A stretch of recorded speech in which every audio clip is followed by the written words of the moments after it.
Deep in the shadows, I know it's hard to put one foot in front of the other. Hi guys, CeeChronicles here. Welcome to my YouTube channel. I post fragrance related content, and if you're new, I'd appreciate you subscribing and joining the family. Now, to those who are already subscribed, thank you so much for coming back. I have the Shaghaf Oud collection here with me, okay? So I'm going to give you a run through of my thoughts on these fragrances.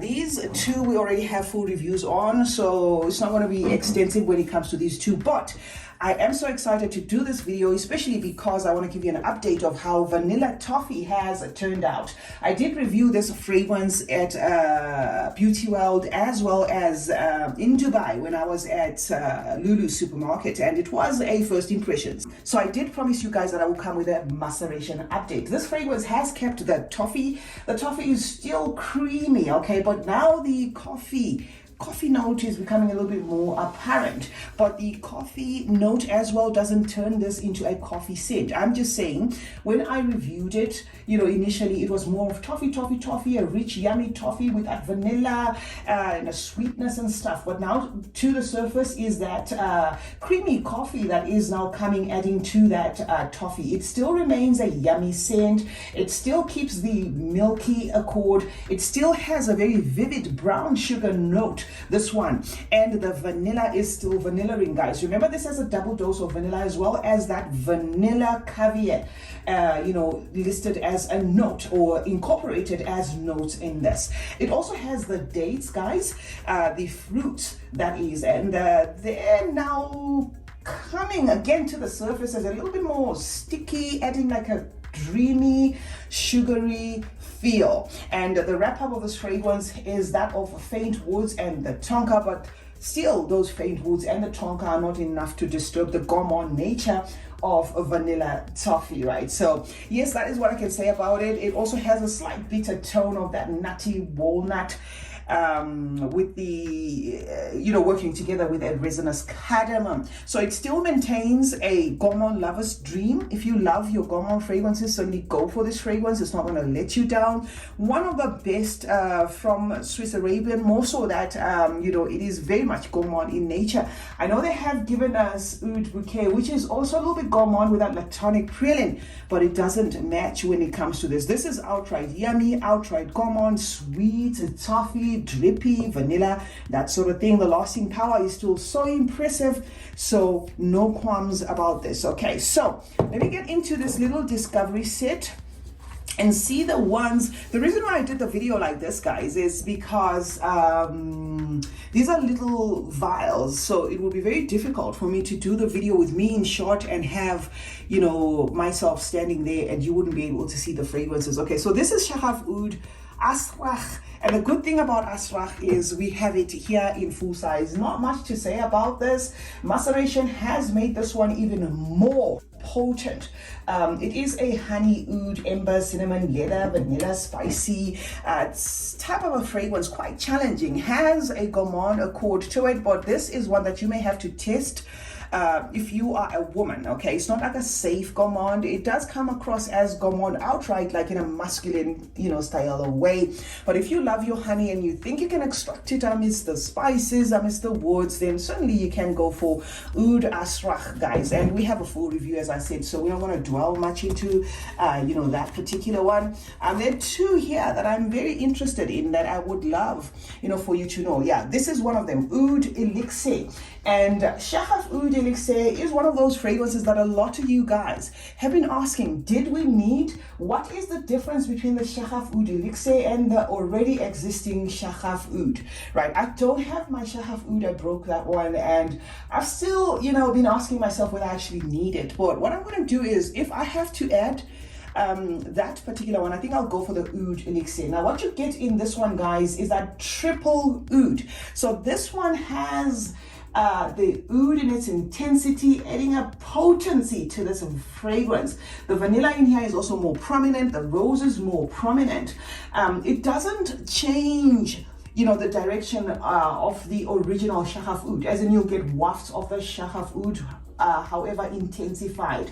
The rose in here is also more vivid, so the projection in here is superb. The differences here are the addition of that pink pepper and the sage. Okay, so that pink pepper and the sage are going to add an aromatic accord. You know, that pink pepper weighing in is a little bit spicy, but otherwise, as I said, it doesn't distance itself, you know, from that original Shaghaf Oud. The lactonic accord is kept in here because it also has the pralin. So from this, I'd say you can purchase this if you're looking at a more louder, you know, fragrance, more longer lasting till the next couple of washes, with a massive projection and a sillage that is above average. Your fragrance is going to give you compliments, but I can also see some people washing this one off. So simply put, I would say this is a more louder take to that Shaghaf Oud. But whether or not you need both is going to be entirely up to you, whether you're absolutely crazy about the Shaghaf Oud, you know, fragrance as a whole, and whether you want it more heightened, or you have Shaghaf Oud and that one's about to finish and you want to replace it. I would say go for the Elixir. So I'm going to throw you off. Even as I said, the rose is more vivid. It's not a rose that actually throws it off to, you know, give it like a different direction where it becomes like a different fragrance altogether.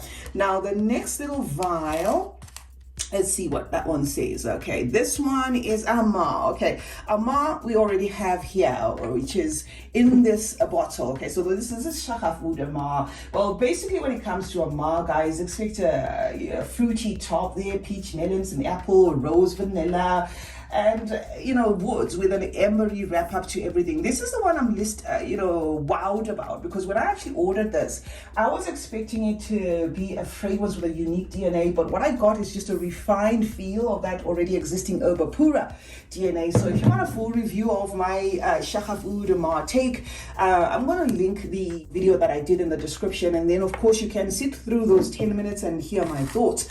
All of them, guys, do project and are going to be compliment getters. This one, of the three here, this one's going to be the more softer one, but has that lingering effect. And then we move on to the Oud Royale. Now, this is a fragrance, guys, I kept on saying I want. And in fact, when that one was delivered, it was the Royale that I had actually purchased. Now, do I regret the switch? Yes, I still regret the switch, because I feel the Royale is a more a fragrance with more weight than that. Okay, or maybe it's just my my fatigue, my DNA fatigue, the Herba Pura DNA fatigue. So I would say yes, because this was a switch. I still wish they had delivered this. However, let me caution you guys, this is not blind buy safe, especially for your woman. It's a woody, earthy, oudy aromatic scent. It does have a patchouli. The patchouli, in its defense, is a sweet patchouli, but it does weigh in pretty much here. Like, it does do the most, the patchouli there. So you've got to love the patchouli. It's a little bit earthy and sweet. The woody edge in this is, you know, the thing that I would say certainly makes this one not blind buy safe. The woody, the spicy, you know, edge to this. I get a DNA somewhat similar to that Halten from Perfume Zumali, and wafts of that Oud for Glory. So if, well, Oud for Glory or Oud for, Oud for Glory. I was about to say Oud for Greatness. No, Oud for Greatness is a different fragrance altogether. So it kind of hovers between those two DNAs. And if you know those two DNAs, you will know that they are, you know, leathery, a little bit bittersweet, woody, spicy, with a sweet tease. Not enough to say this is a sweet fragrance. So don't go for this if you're into sweet, yummy fragrances, because yes, it is sweet because of the sweet patchouli, because of the sweet roundup and the warm spices, but it can be a little bit challenging, meaning you may need to test this if you're a woman. But if you like the Swiss Arabian fragrances overall, you like the artistry in the Swiss Arabian fragrances, this is not going to disappoint. Another beast performing fragrance here, you know, enduring, long-lasting, lingering, a massive projecting type of fragrance is what you're going to get, guys, from Shaghaf Oud Royale.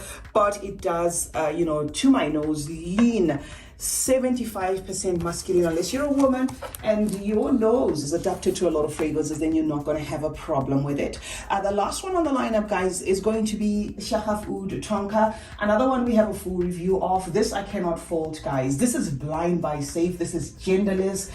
Some women will claim this as feminine because it has that sweet vanilla, a very sweet vanilla, you know, wrapping around a nutty almond. It has the nut. I think the walnut or the nut is a standalone note here, but also has the almond as a standalone note here. So it will give you that nutty wrap up there with a spiciness there and a cinnamon kick, and it's sweet. So this I can't fault. The only thing is it does have a disappearing act from time to time. So if you're one that likes your fragrances to shout, this one might not shout, but it has the lasting power. In as much as it has like a lingering, disappearing act where the wearer can find themselves not being able to smell this way anymore, where they become anosmic. If your skin chemistry is good with this fragrance, you're going to smell it all through, and you will know that it's present in the sense that you will be getting compliments. So that is what I can say, guys, about Shaghaf Oud Tonka. I have full reviews of Oud Tonka, of Azraq, of Elixir, as well as the Shaghaf Oud, the original one, and Shaghaf for women, Shaghaf for men as well. We have featured them on the channel. All you have to do is go on my playlist, go on the Swiss Arabian video, and go on the Shaghaf fragrances, and you'll hear my extensive reviews on the other ones. But yes, this was the driving factor to me bringing this video. But of course, because I have a gift set that was gifted to me by Swiss Arabian, I wanted to give you my take on some of the Shaghaf fragrances that I haven't brought to the channel. Let me know your thoughts about these. I absolutely love the quality of Swiss Arabian fragrances, and no, this is not a sponsored video. CeeChronicles is my name. Thank you so much for joining me today. Let's meet in the comment section where we discuss more about fragrances. Remember to turn on post notifications, guys. That way you get to be notified anytime I upload a video. Like and share this one, and remember that smelling good is a form of good manners. Cheers.